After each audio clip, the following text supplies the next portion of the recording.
What's up, guys? Zeus here with another video. Quick reminder that if you do like what you're watching, don't forget to like, comment, and subscribe to the channel. And here I'm going to be making my own Hunter tier list for season 22.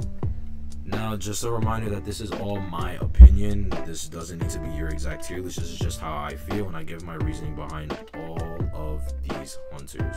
I will provide timestamps if you want to go to specific hunters. So I hope you guys enjoy the video. That being said, let's get started on the tier list. First things first, first hunter on the list, we have Ember. Ember is arguably probably the worst hunter in this game just because of his lack of chase. All he has is a good camp, but he has versatility, no cipher pressure at all. And there's nothing really special to him. If you have blink, then it's like, okay, that's your one form of chase. But other than that, what happens when you miss a blink, or you have to use the blink to cut distance, or you have to use blink on first hit, then what? There are ways to chase as an Ember, but it's just inconsistent and ultimately it's not reliable. Next in D tier is Clown, or Smiley Face. Smiley is pretty much the same as Ember, except Smiley is all chase, no pressure, no camp, nothing. You can get caught off guard with camping against a Clown in a sense where it's okay, you're holding the rocket dash, but other than that, he has no real form of camping. He has no real form of cipher pressure besides switching targets, which is very weak in a tourney situation against a 4-man VC. Next up in D tier, we have Gamekeeper. Gamekeeper has somewhat of a decent chase, I guess. It's more RNG dependent in a way, because we all know that hook has like the most wild hitbox slash auto aim of all time. And yeah, there are moments where it's questionable. It's very RNG heavy, and then his traps, as good as his traps can be for anti-transitional kiting in a tournament situation, they only work so many times to catch survivors off guard. And if you're in a 4-man VC where you're going to communicate everything, you could say, oh, there's a trap, let's say the map is Moonlit, there's a trap at God Kite when you're about to exit 2-story, so you then know, okay, there's a trap at this pallet at God Kite, I'll just make sure to run around through that pallet, or I won't run around through that pallet, I'll run around that pallet entirely, and I'll avoid the trap as a whole. It's just very inconsistent. And his kiting and camping are very RNG dependent. Sure, he can camp with, like, he sees you from afar, he then lets you get ahead, that's to lasso you back, and then after that wait for after half to then hit you, force an early after half rescue. But overall, it's just not worth it. It's really bad. Like, he will get cipher rushed to absolute hell. Next on the tier list, we have Ripper. Ripper, who is a fan favorite. Ripper is not the best hunter. However, he is not the worst hunter. He is pure chase. He is solely chase. So he is around just Smiley. The only thing with Ripper is that his chase is considerably better than the following three, just because of the fact that if he hits you with a Foggy Blade, there is no attack recovery. And at that, if he hits you with it, then you leave a trail, so he knows where you're going. And then he also gains a speed boost from walking through said trail. Now, there is still about a 20-second cooldown if you miss your Foggy, or even if you hit your Foggy. So if you even try to get only 2 Foggy hits regardless, it's still at bare minimum of 40-second raw kite. That's not including rotation, transitioning to different areas, etc. Ripper overall is just very weak and has also no cipher pressure, or map pressure for that instance, map presence in general, if he doesn't bring teleport. And to be honest, for most of the time, as much as you want to bring teleport, peepers sometimes work better for Ripper just because they at least give him that map presence, because he puts a peeper down at its cipher, it slows you down, he sees where you're going, and it just works better with his kit. However, he still is in D tier. Now, following up is Weaver. Weaver, I would actually like to put in A- tier. The reason I want to put her in A- tier compared to B tier is while she is like Ripper, while she is like Smiley, where she only is just pure chase, etc., she has stuffing potential and she has map presence potential. I say map presence because if she cocoons someone as somebody's cipher, since she has pretty much her own built-in auto chair, the survivors no longer can decode that cipher. That cipher is now stuck there at whatever percent it was at, and the survivors either have to eat a hit to then rescue, to then not even be able to push the cipher, because then the Weaver can just farm the person again, or just change target entirely. Her being able to quote unquote chair at people's ciphers wherever she wants, whenever, doesn't matter like what part of the map she's on, it's really useful. However, it is also still RNG dependent, as if somebody's just dying, as a smart kiter in a tournament situation is strictly kiting away from everyone's cipher. Like, let's say perhaps somebody, the person kiting is at graveyard, and then you have on church, and then somebody's back gate, somebody's church, and then somebody is mid broken. Doesn't matter if the person who dies, they still died away from everyone's cipher, so it's not like she can pressure that way anyway. But the fact that if she does get that pressure off, it significantly helps her snowball in the late game. Additionally, she has camp potential, as she can reset the cooldown of her webs through the spit. Yeah, I'm pretty sure for most of my veteran players, or most of my veteran viewers that I've seen this, Weaver, when she's at like a quarter to full presence, she will spit at a survivor. If the spit lands, she'll reach full presence, the spit will reset, and then she'll be able to spit again, and then after that she'll be able to stuff the rescue. Just one blop blop and then smack, and that's it. That's gone. That's it. Not to mention her she is very anti-transitional kiting in a meta where we are all based off of transitional kiting. We have survivors like Patient, Acrobat, Psychologist to an extent, so she can eat 3 hits. Just a lot of strong transitional kiters, and Weaver helps with that a lot, considering the fact that every time she places a web, she gets a speed boost, which means she can catch up to a survivor, and she doesn't really need to struggle when it comes to survivors that are very easy on getting free distance from hunters through their abilities. She's still what I would consider a tie hunter, but she still holds her own pretty decently well in a tournament setting, just based off her kit alone. In my opinion, probably one of the best aging kits in this game's history. Next up in A tier is Geisha.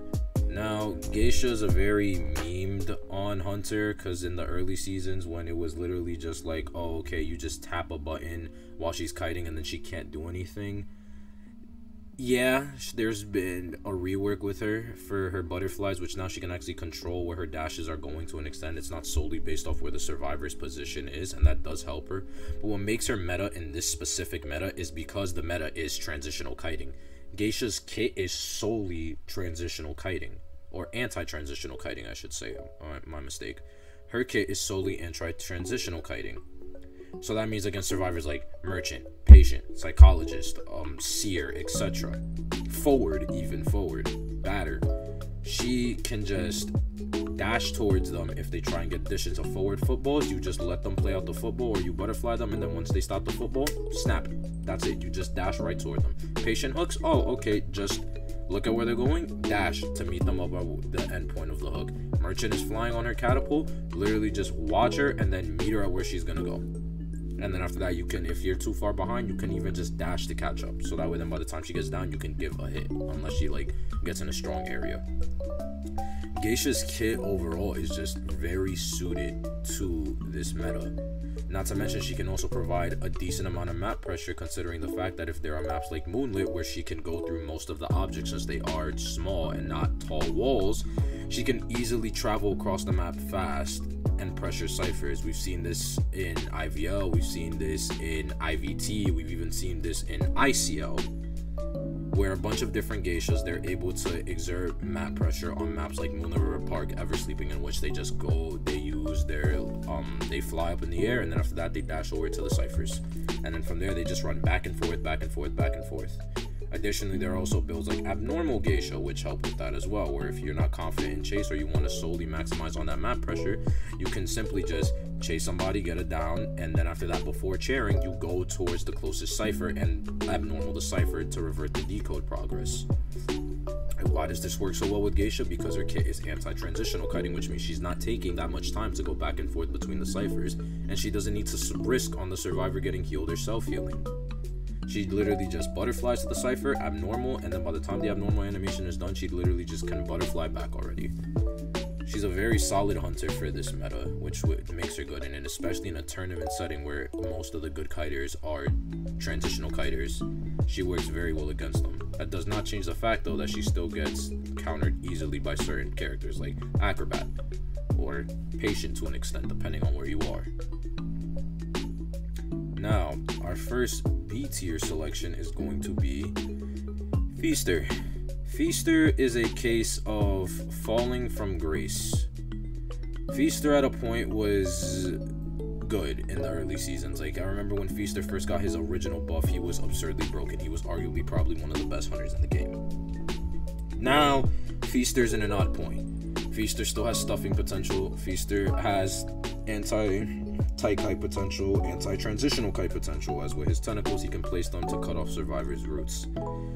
However, his map pressure, or lack thereof map pressure, is nothing. It's non-existent. He has pretty much nothing aside from the tentacles spawning at wherever survivors spawn at, and he has no control over those tentacles unless they're tentacles that come up from a curse, and even then those tentacles are restricted because they're only restricted to the survivor that is cursed.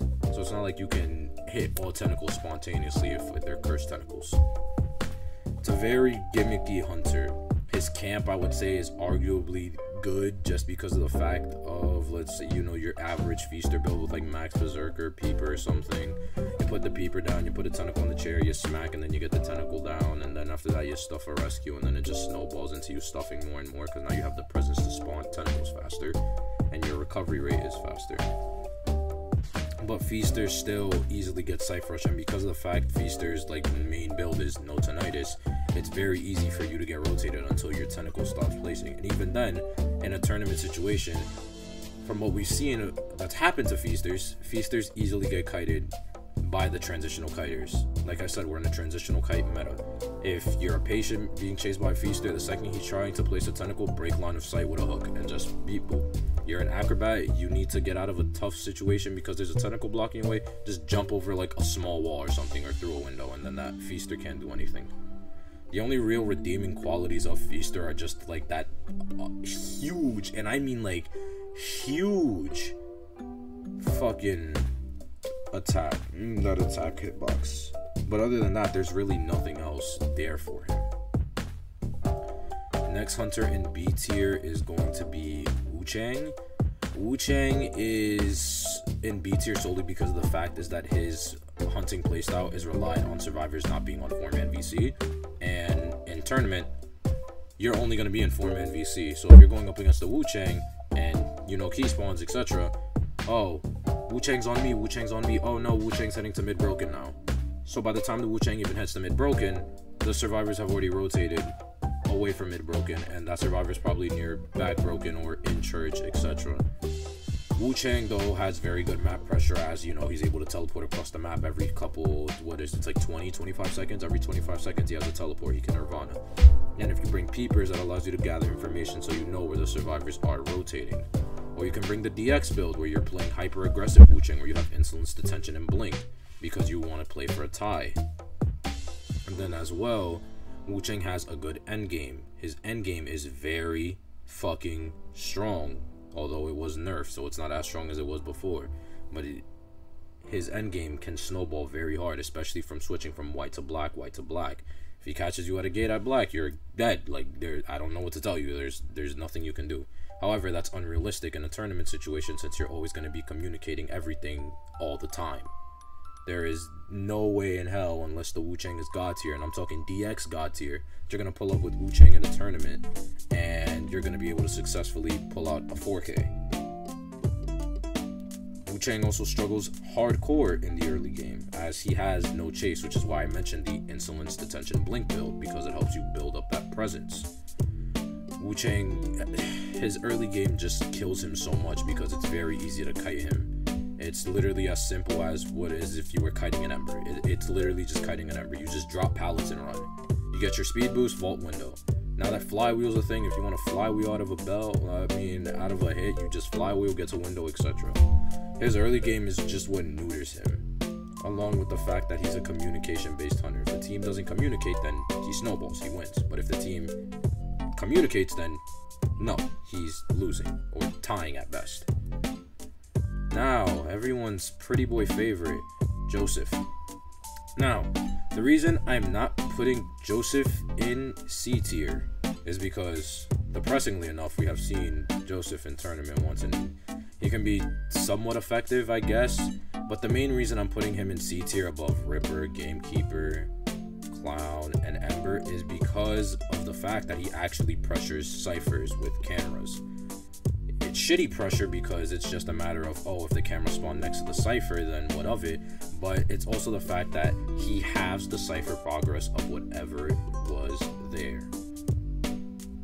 Or not halves it, he returns the cipher progress to what it was when the camera world first started. So an example of this is like, let's say you have a cipher at 30, camera opens up, and then you have the cipher at like 60 or something by the time the camera world ends. When the camera world reverts back, or like 70, when the camera world reverts back, that cipher will then immediately be pushed back down to 30 because that's what it was before the camera turned on. That cipher pressure alone makes Joseph better than these three hunters. While he doesn't have a chase, he also counters some of the S tier options. He can counter forward through card trick, he can counter merc through just simple chip damage, and he can also get rid of and deal with priestess to an extent if you're bringing teleport Joseph. Sorry, I had to think about that one for a second. However, he is also, just like Wu Chang, he is a communication-based hunter, as his sole premise is based off coming in and out of a camera world, which means it solely comes to down of, hey, the Joseph is going inside this camera, so he's most likely heading here. That's the last direction I saw him. Make sure you get off that cipher and start rotating to a different cipher, rotate somewhere else. Why is he not in B tier then if he's the same as Wu Chang? Because Wu Chang and Feaster actually have a chase, whereas Joseph doesn't.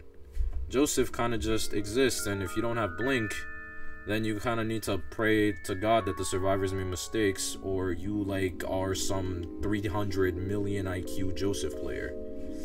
It's overall just really bad for Joseph right now, and I really hope he does get a buff that he deserves. Because honestly, like, he was one of my first original hunter mates, so you know, he has a spot for me there. So yeah. Alright, now our first S tier, Dream Witch. Now, Dream Witch, in my opinion, is still an S tier option. Dream Witch is still a round 1 viable hunter. Will she struggle more compared to what she used to? Yes. Now survivors know where main body is. There are better transitional kiters. There are better survivors that can hard counter Dream Witch. Psychologist is like the prime example just because of the fact that she can eat 3 hits. There are lots of new survivors that can counter Dream Witch hardcore. However, that doesn't take away from the fact that she has good map pressure. She has good cipher pressure, and the fact her kite isn't too bad. It's not the worst, but it's not the best either. It's like mediocre, just because of the fact that you can sandwich. You can spam abilities on a survivor if you want to get it down. Like, if you want to, you can use 3 patrollers, get a survivor down, and call it a day. It's really just that simple for the most part. So that alone is why Dream Witch for me is still S tier in a tournament situation. Dream Witch can pressure ciphers really well. She can leave the leeches at cipher. She can switch to abnormal and abnormal different ciphers, or she can switch to blink and snowball hardcore all over across the map. And since the leeches follow the survivors that it's leeched to when they get out of a specific range, it's not like you can ever really lose a survivor. You are losing a leech if you choose to hit them with the leech, but you also do get that cooldown time back. However, though, the survivors also know where the Dream Witch is going 24/7 because of the fact that now they can see main body, which means it just also comes to communication as well. However, her early game, her late game, and her mid game are all better than Wu Chang and Joseph and Geisha and Weaver. Most of these hunters can't do much compared to what Dream Witch can do in the late game. You can get kited for like 3 ciphers as a Dream Witch. If you get basement chair, you're guaranteed tying now. You are in a guaranteed tie situation. And if you capitalize off the survivors' mistakes, then you are gonna go crazy. We've seen this in IVL. I remember in the 2021 IVL, there was a match with, if I'm not wrong, it was Dow 5 versus GG, where Kuchao kited DX's Dream Witch for about 3.5 ciphers. Kuchao died in basement, and then from there, DX has capitalized on every single survivor's mistakes. He capitalized on Coco messing up portal. He capitalized on the Mert getting double hit on the first rescue. It was just Dream Witch being Dream Witch, I guess. He was switched to blink if he wanted to slug. He could have switched to teleport if he wanted to, abnormal to push back the ciphers. Dream Witch overall is still just a very strong option despite her nerfs. And that is why to me she is still S tier in a tournament situation. Now for our next hunter, Axe Boy. Axe Boy, to me, is probably going to be on the bottom, if not close to the bottom of A- tier. The reason I say this is because Axe Boy, anti-transitional kiting. We are in a transitional kite meta. However, he also does get countered by Patient, Merchant, Acrobat, and other survivors to an extent, like Little Girl, etc. However, that doesn't change the fact that if those survivors do use their abilities to get away from the Axe Boy can also use his abilities to catch up. If he has first presence, he can then use the restful road and then catch up to a survivor. However, in a tournament situation, as good as that seems, most survivors, they know how to go against an Axe Boy, if that makes sense. So like in a tournament situation, 4-man comms, you're going up against an Axe Boy. Your first thought is always to prime every tree around you. Prime at least one tree that is around you. So the Axe Boy comes near you, he is forced to put down another tree. Why? Because that takes away his pines. So if you transition kite him away, he now no longer has pines unless he picked one up. That alone kills Axe Boy. Full presence Axe Boy. He has the slowdown, the corrupted area, in which it gives you a purple fireball, and then it slows you down by what is that, like 50%, 60%, I think maybe even 70 actually, for like 3 to 4 seconds, and then you get a purple flame, so he knows where you are.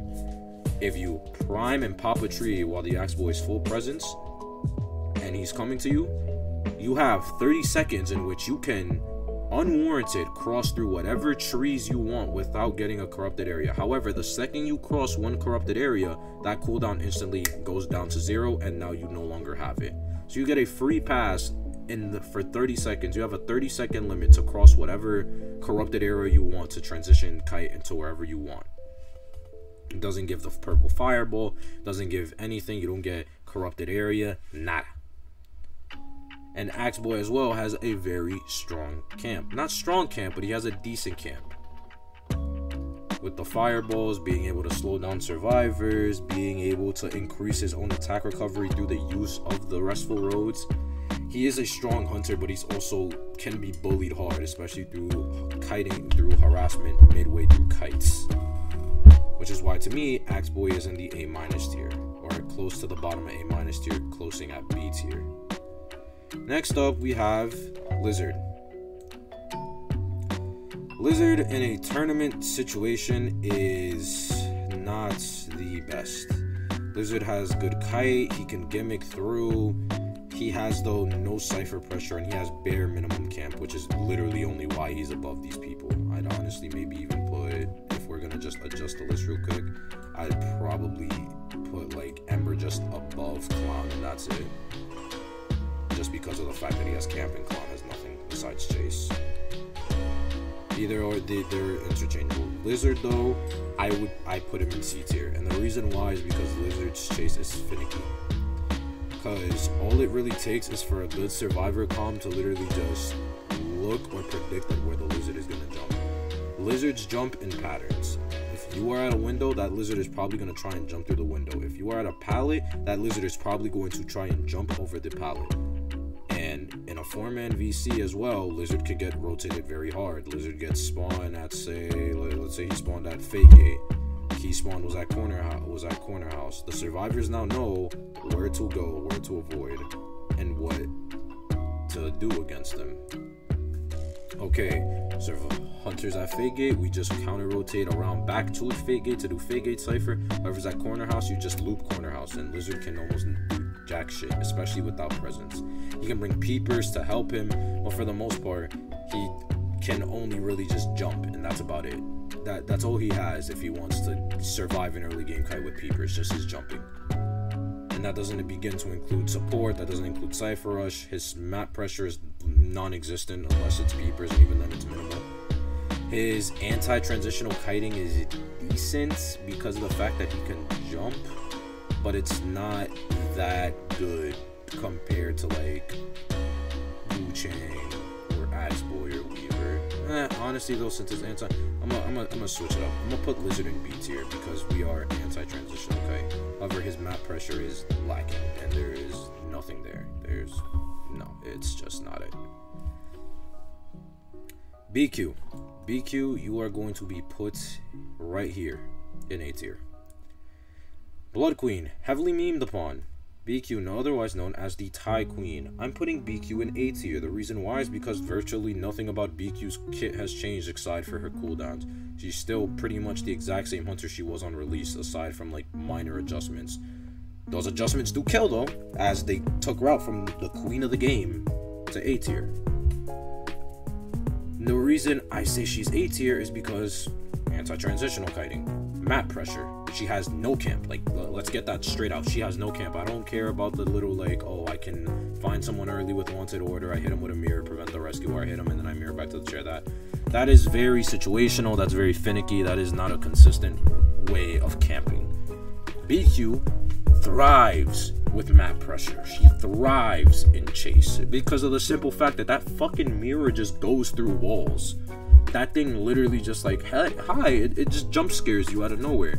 Most abilities are immune to it, as in like in Prospector Magnet, Enchantress Stuns, Football, etc. You know, you can't touch the mirror. It's not a physical thing. It's just a reflection. How a reflection can hit you, I don't know.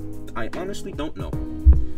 Regardless, her map pressure and her cipher pressure alone make her really good. She can instantly mirror to ciphers, which means that survivors only have a couple of seconds to react in a tournament setting. If she's camping someone, she can just mirror to whatever wiggling cipher there is. And a good BQ with good placement mirrors will almost 90% of the time place those mirrors properly close enough on top just to scare the survivors away from the ciphers, not to hit them. Obviously, if you hit them, that's a bonus. That is a bonus. I will give you that is a bonus. But she is able to just keep them off the ciphers while staying at the chair, and that alone makes her very good in tournament settings because it sets her up for a tie, which is why she is called the Tie Queen, because she is so good at confirming ties like it's nobody's business. So for this reason, I put BQ in A tier. Now, Mad Eyes, aka Chad Eyes, me, bottom of D tier. I don't really think I need to explain to this much. Obviously, we have good Mad Eyes. We have people like Zombozo. We have people in Sun Sister during Koa who are running Mad Eyes. Mad Eyes is just, he can snowball hard, but he just doesn't have chase. Gets killed by harassment. Gets killed by Cypher Rush. He has pretty much no chase, especially in the early game, since you're going to want to decode those consoles anyway. His nerf affected the speed of his walls, and then his hyperdrive walls speed is also affected, so it can't even do much. And Mad Eyes is very RNG dependent, because if you go against the survivor team comp of, let's say, Sun Sister, it was like round 2, it was round 1 Mad Eyes. They did like Merc, Priest, and then they had like a Seer or some shit. I'll have to look back on that. The point being is that Mad Eyes just gets killed by most survivors, especially since his ability is surrounded around you standing still. You use your console, you need to stand still. You use your mobile console, you need to stand still. What survivors exist in this meta? Cord, Forward, Enchantress, Prospector, etc. Acrobat. All these survivors that fuck with the hunter's abilities. Acrobat Fireball cancels us out. Prospector Stun takes you out of the abilities. Enchantress Stack takes you out of the console, etc. So Mad Eyes being hyper dependent on him having to use his ability to stand still. It's not even like he can move it. It's just he has to physically stand still. It kills him. Because now, if the survivor see a Mad Eyes is standing still, the survivor that's being targeted by the Mad Eyes wall simply says in VC, Mad Eyes is on me, Mad Eyes is on me, I have the signal. And then every survivor simply just rotates. It's that simple. Every survivor simply rotates away. If a survivor is being chased halfway through, you call for support, you call for a forward, you call for something, a priestess portal, etc. You have those set up, and now Mad Eyes' whole plan is fucked up because Mad Eyes' plan is based off of trapping and boxing in survivors. However, if you have ways to get out of said box, then how good is the box? If a merchant sets up a catapult for you to get out of Mad Eyes walling you in, now you are over the walls and the Mad Eyes wasted about 200, 300 energy trying to trap you so he can get a hit. Same thing goes with a priestess. Same thing applies to a forward, where he can just stun and then fuck up the Mad Eyes' momentum. Mad Eyes is just finicky. He's weak. Although he can snowball hardcore if with the right bands, I guess, and with the same amount of experience. Hey. Next up is Bon Bon. I am putting Bon Bon in A tier. And the reason I'm not putting him in A- tier is because Bon Bon, I'm actually going to put him ahead of Geisha, high key. I'm putting him ahead of Geisha. Or it ahead of Geisha. I'm putting it ahead of Geisha. I am putting Bon Bon in A tier. The reason I am putting Bon Bon in A tier is for the sole fact of camp. His camp in a tournament situation, in a ranked situation, 1v1, whatever the hell you feel like, it is amazing. His camp is arguably the best camp in the game, simply because it's stand still, look, drop, stand still, look, drop, drop, drop, chain, hit, boom, die. There is nothing most survivors can do against that unless they force a rescue with a cord gun, a football, a prospector magnet, I guess, if that works, an enchantress 3 stag, or if a mercenary comes in. And even then, the merc needs to tread carefully, because if the Bon Bon is standing still, it's not like you can mind game. The Bon Bon is going to be following your movements to the T. Running Bon Bon in tournament, if you get it down, is almost a guaranteed tie if it's a quick and early down, especially for the fact that his bombs go through walls, pallets, even windows, depending on the level that they're at. His camp and chase are extremely good, and he can pressure to a certain extent by just throwing bombs at ciphers. And because the survivors don't know when the bomb, well, they know, speaking more for the remote bomb, because the survivors don't know when the remote bomb will pop, that remote bomb is right on top of that cipher. The second the Bon Bon sees a survivor decoding that cipher, it's chip, and that's it. Now you're a survivor that can't rescue, you're now easier to chase, and it becomes free. Bon Bon also has an easy time chasing meta survivors like Seer and Gamekeeper, who both rely on abilities that can easily get hit out through chips. So because of that, I put Bon Bon in the A tier. And I'm putting Anne in B tier. I'm honestly gonna probably put her above Feaster as well. The reason I'm honestly thinking about, yeah, she's way better than Lizard too, honestly. I'm putting her in B tier because she has close to no Cypher Rush. And in a meta of Cypher Rush where most survivors don't have any kind of decoding debuff, Cypher Rush transition, okay, you need some kind of Cypher pressure. However, she can snowball a little bit because obviously she can take away the survivor's abilities, which means if she's chasing a patient and she misses her cat, or like the jump is not enough, she simply just takes away the abilities. And then for 8 to 10 seconds, you cannot use your hook, you cannot use your balls, you cannot use your whistle, you can't use your football, you can't use anything. So in theory, it makes her versatilely possible to chase any survivor, granted that she hits the cats. However, that is finicky. It is like Wu Chang in a sense. It's RNG as hell dependent, where it comes to, okay, if I do get this, then I can go crazy. If I don't get this, well, then I'm kind of fucked. So because of this, I put Anne in B tier. She's just a good draw case situation. Her camp is decent enough to where she can, you know, hit cross back and then stun to get a double hit, or guarantee that she farms off a survivor. But she can easily get Cypher Rushed very hard, especially if she's facing a comp with a single decoder and she doesn't find that decoder, which is why you see most of the time ants have quenching effect with blink, or not quenching effect with blink, they bring up down with quenching and teleport, or they just go straight for an up down blink because they need that down ASAP. And honestly, up down blink, downright blink with like max battle break is honestly her better build for a tournament situation, since you need that down fast. Now, this one is going to break my heart a little. Vio, I'm putting you in B tier. Now, why is Vio in B tier? Why is he below Feaster? Vio, as much as I love my boy, has no Cypher pressures, very easily can be kited, and all it really has is just decent enough chase and decent camp. His chase is good because it works like Feaster Tentacles, in which you can mind game and box in and trap, but it also comes down to prediction, With a Vio, you need to be able to read the survivor's movements. If you cannot read survivor movements, or at least have an idea of where the survivor is going to go, even when throwing a note, you cannot win as a Vio. Especially in a tournament situation. In a tournament situation where survivors always have a backup route, always have support somewhere, always know where to go and how to kite specific hunters, you will not last as a Vio if you are insta-noting, if you are not boxing in, if you are not throwing your Rhapsody notes. Vio really only has his camp, and even then his camp can be mediocre at times, because if you are a survivor, you simply just need to wait it out.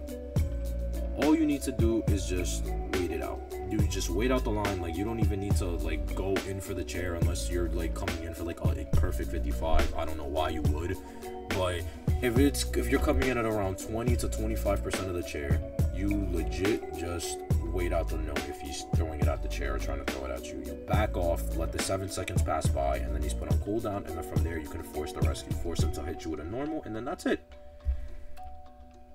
Vio can be scary though with how he can box in. If he throws a note at a window, at a pallet, you then have to choose. Will you eat the note hit at the cost of vaulting the window or pallet, or will you eat the normal hit and take the damage anyway? It's a pick your poison kind of thing. But regardless, it works out fine. But because of the lack of map pressure, it's okay, I picked my poison, but if I pick the note hit while I'm vaulting and I have broken windows, I get a double speed boost, and then I can get away from everyone's Cypher quicker, and it just makes it a pain in the ass for the Vio to catch up, since Vio is relatively a little slow. The only redeemable things about him for minimal Cypher pressure, I guess, if you can even count it, is just his demon nodes, his Rhapsody nodes, in which they slow down the survivor's decoding by up to, what is it, like 30%? Then the gate opening is like 50, and then healing's 12, along with movement speed, which is good. But survivors, if they're not being pressured by the violinist themselves, then they just pray it off and call it a day. They just tap the button and then bop, bop, bop, bop, bop. And if they don't want to do that, it'll disappear after 40 seconds automatically anyway.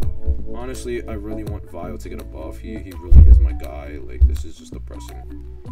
Next in S tier is Sculptor. Now, this is going to be a hot take. I think Sculptor is still an S tier option. Wow, she has been nerfed to the point where her Cypher pressure is like drastically changed. Her anti-tight kite, her camp, and the fact that she can still pressure Cypher from chair like a BQ still make her S tier. The point of the chisel now at this point isn't to land hits on survivors. It's like a BQ mirror. You want them to just get off the Cypher. You literally throw the chisel, and I guarantee you, any survivor, rank their tournament situation, they are getting off of that Cypher. They are simply going to run away. They don't even care if you're placing any statues unless that Cypher's at like 90. They will simply get off and just stare, waiting for the statues to come out. And if the statues don't come out, you just wasted 12 seconds of them decoding. It's beautiful. The only real concern is the fact that it's a 20-second cooldown now compared to how it was before, excuse me. And then her full presence statue nerf greatly affects her, as now the survivors actually have an easier time dodging even from point blank range. However, it's still area of effect damage, so if the survivors are too close to the statue and it crashes into a wall, they'll still take the damage anyway. But her Cypher pressure, her anti-tight kite, and to an extent anti-transitional kiting do make her still S tier, although anti-transitional kiting not so much, because, you know, you're a hook, you acro ball, you use your ball, etc. You get out of range of statues. But if she boxes you in and you're trying to loop, then you are severely screwed. However, in my opinion though, she is still at the bottom of S tier. Like, just like, I'm talking like on thin ice. Like, she's one nerf away, or like one meta shift away. Like, if another survivor, she's dropping. She's barely on the pinnacle of S tier.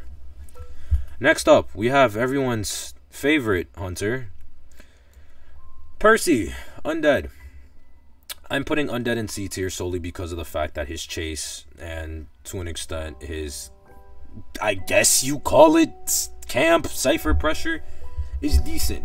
His chase is really good, as when he is above 50 energy, he is now, when he swings, immune to all survivor abilities. You can't stun him, you can like affect him through pallets, nothing. He will just say, oh, num num num num num. Additionally, when he's above 50 energy, he can break pallets as well.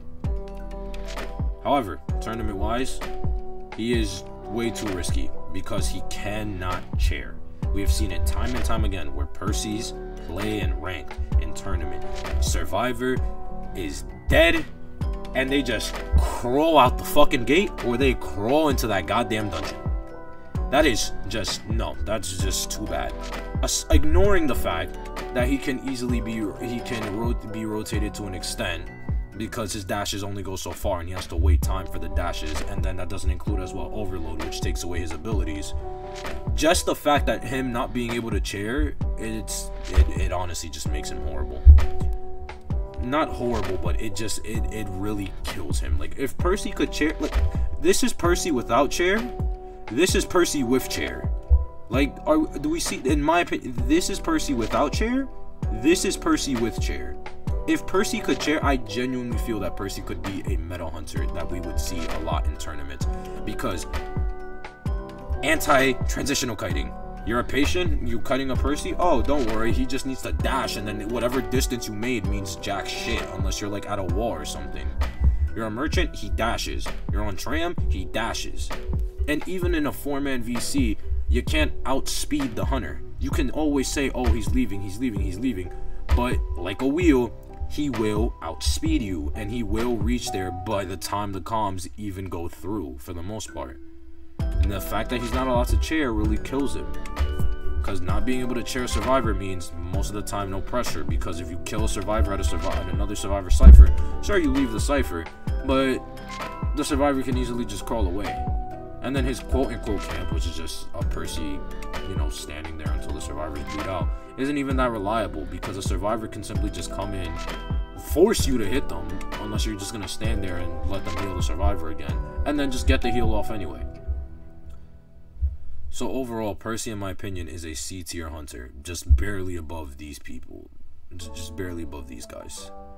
Now we have what, in my opinion, is the best hunter in this game currently for this meta, and that is Wheel. Wheel is everything. Wheel has a decent camp, he has good chase, he has good map pressure, everything. He can go through priestess portals. He can pseudo stop harassers through the traps and the spikes. He can attack multiple survivors at once via the snap. He has a way of dealing damage away from the ciphers. Not to mention, he doesn't have Percy's problem, of which he can't chair. If Wheel wants to slug, he can slug. But the second that he wants to put somebody on that chair, they are going to be put on that chair. And there is nothing you can do about that unless you are a harasser. Wheel has so many different playstyles on so many different maps with so many different builds and so many different abilities that you can bring as straight one. It just, like, it's not even a competition for like why he is, in my opinion, the best hunter in this game. You want to start off with Blink, you can then switch to Abnormal, circle around. You gotta kill early game and there's 2 ciphers remaining. Okay, you switch to Peepers, next time you get Peeper, you slug, and then you just keep on going, rinse, repeat until all self heals are broken. It's just insanity. Like, it honestly is amazing. Next up, we have Nayad. Nayad, I'm putting her at the top of A- tier. The reason I'm putting her at the top of A- tier is simply because of the fact that she is situational. I say this because her kiting, her anti-transitional kiting is good as she can speed up, but Ento, Acro, Patient, Merchant, etc. survivors that can just slow down or mess up her flow of momentum kill her. However, she can pressure ciphers really well along with her moisture, in which she can just entrap a cipher with moisture, and then after that the survivor won't be able to decode it for God knows how long unless they want to eat a hit and give presence. Her camp is also really good as she can just make an entire ocean of water, and then no matter from what point of view the survivors come through, they're going to eat that moisture. In a tournament situation, there's only so much you can do against that moisture, because once you start getting wet and you're against a Nayad who's camping that chair or is just patrolling the chair, the Nayad instantly now knows you are in her range. Outside of Tinnitus, outside of whatever build she can bring, she already knows you're here. So now it's just a matter of how long it takes for her to find you. And if she does find you, then she snowballs pretty fucking hard. Her hitbox is questionable because, like, that hitbox actually do me on some bullshit sometimes, but it is still a decent hitbox. She's good on maps like Lakeside or Ever Sleeping to a certain extent, as she can moisture up the 2 stories on both floors. Same thing with Hospital, etc. She can cut off kiting routes with the harpoon. And she can farm up free moisture on survivors who are just simply decoding in order to put pressure on them. However, what she lacks is a consistent chase. As a good Nayad will do, they will be able to get down, but as we've seen in IVL, Nayad is mainly used as a tie faction hunter. Nayad simply just goes through and get tie. She's there for tie farms, because her chase and late game is not strong enough to be able to push for 3-man without survivor mistakes. Now, a survivor team doesn't make mistakes, which if I'm using IVL standards, 80% of the time they won't make a fatal mistake. They'll make like a little fucky wucky here and there, but they won't make that big of a mistake. It'll be something like they're willing to give up. So because of this, Nayad is in the A- tier. Now this one is a little crazy. I am putting Wax Artist at the top of B tier. The reason I'm putting Wax Artist at the top of B tier is because of his buff. His buff is so insanely good. Like, and I'm thinking pre-nerf wise. Pre-nerf buff, this man was an absolute monster. Like, I'm talking, you could just pick this hunter up, play him in a rank for like 2 matches, and then that was it. You were winning. There was no stopping it. His fire rate is so fucking fast that you get waxed up within about 20 seconds. Even though the wax doesn't transfer from hot to cold, it doesn't matter because of how fast the buildup is. He can pressure ciphers well to an extent with first presence, as he can simply just throw wax onto the cipher and block it off for God knows how long. Like, what is it? If I'm not wrong, it's like 10 seconds? He completely blocks off a cipher. And that thing's range is huge. Like, that thing is not no, like, little... That shit is huge. It is long. That thing can be launched. And it is really fucking strong. However, like most of the hunters here, Wax Artist is all chase and camp. Most of the time, no map presence. He has cipher pressure, no map pressure.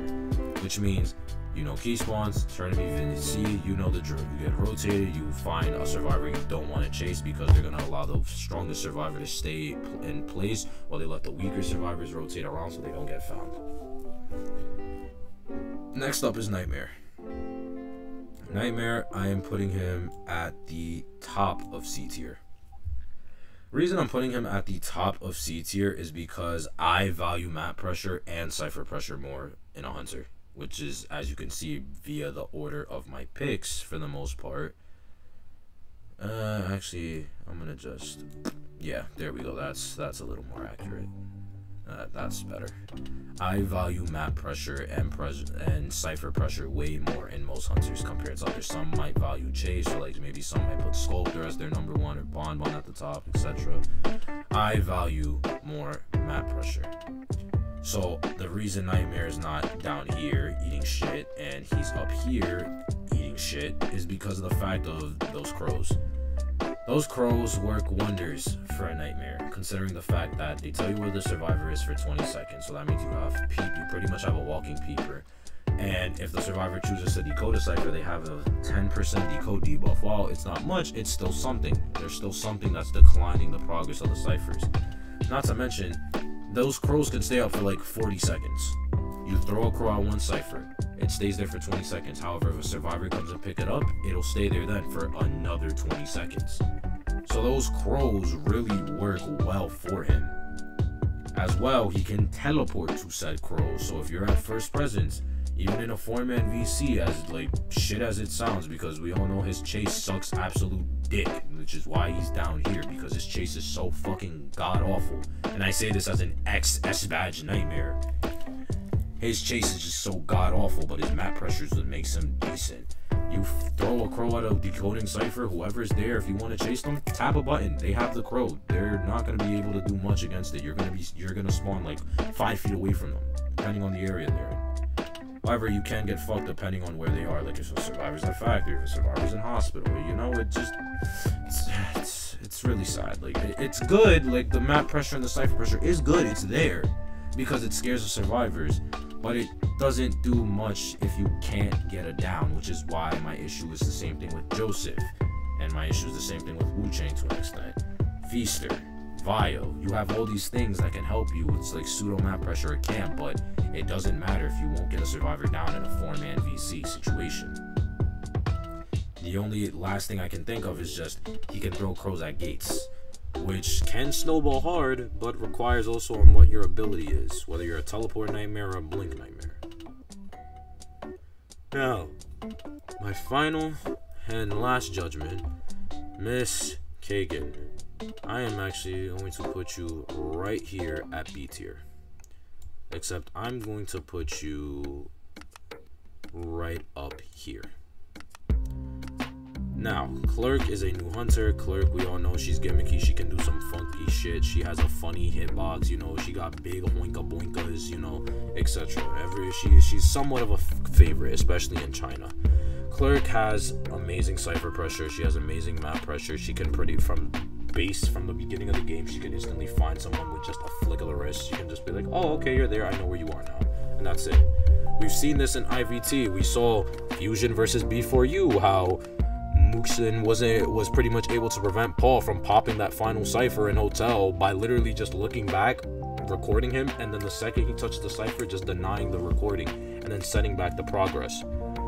Clerk as well has decent kite, I guess, but it's reliant on what the survivors do, as you need to record them either vaulting windows, vaulting pallets, dropping pallets, etc. Or decoding, I guess, to an extent if you want more map pressure. She, though, doesn't have any chase without blink. So it comes to the question of how can she handle the meta when we're in a transitional kite meta and she has no way to handle transitional kiters, which, to be frank, she doesn't. If you're a clerk and you go and you chase a patient, you are going to get kited for a long time. You chase an acrobat, you are probably going to get kited for a long time. Chase a merchant, you are probably going to get kited for a long time. Most of the meta, which is transitional kiters, will fuck her over. However, her map pressure is where she excels, because of how hard she can delay the late game, or how fast she can speed it up. We've seen situations in tournaments where the clerks purposely pop the cipher for the survivors while she has somebody on chair, so that way then she can guarantee herself a tie, because now the survivors are scared against the detention clerk and don't want to come in for the rescue. So overall, I would put Clerk in the middle of B tier, top 3 B tier for the most part. All in all, guys, this is the finalized list for me personally. Let me know your opinions down in the comments, and that'll be it for the video. This is a long ass video. This did take a while. The script, I kind of ditched the script for a while, honestly. Like probably like 25 minutes into the video, I ditched the script. I said fuck it. So yeah, I hope you enjoyed the video. This was honestly pretty fun to make. I enjoy voicing my opinions out there. So yeah, I want to hear what you guys have to say, and I want to hear what you think about this. All right. With that being said, I am Zeus, and I'm out. Love you all.